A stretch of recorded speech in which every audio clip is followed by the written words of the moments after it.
brought to you by V-Guard.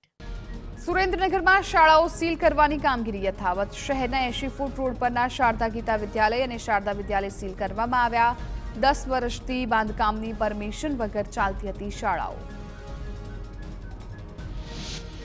સુરેન્દ્રનગરના ધ્રાંગધ્રામાં 13 hospital બાર shopping મોલમાં fire સેફટીનો અભાવ. ધ્રાંગધ્રા નગરપાલિકાને જાણ થતાં નોટિસ ફટકારાઈ. તાત્કાલિક ફાયર એનઓસી, ફાયર સેફટી વગેરેની જે તપાસ કરવામાં આવી. ફાયર એનઓસી નહીં લેવામાં આવે તો સીલ પણ કરવામાં આવશે. રાજકોટમાં અગ્નિકાંડની ઘટના બાદ વડોદરા વાલી મંડળ પણ એક્શનમાં છે. શાળામાં ટ્રાન્સપોર્ટ કરતા વાહનોનું ફિટનેસ ચકાસવાની માંગ સાથે આવેદનપત્ર આપ્યું. વાન, રિક્ષા તેમજ બસનું ફિટનેસ ચકાસવા આવેદન. રાજકોટમાં બનેલી ઘટનાનું પુનરાવર્તન ન થાય તે માટે વાલી મંડળનું આવેદન.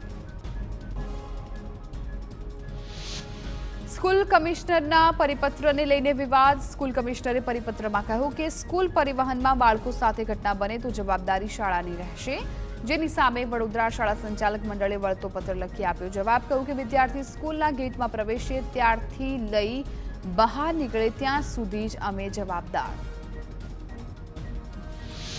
ડાંગ જિલ્લાના સાપુતારા ઘાટ માર્ગ પર દીપડાના આટાફેરા જોવા મળ્યા. દીપડી અને તેના 2 બચ્ચાનો વિડીયો વાયરલ થયો. અગાઉ પણ અનેકવાર દીપડો દેખાવાના કિસ્સાઓ સામે આવ્યા છે.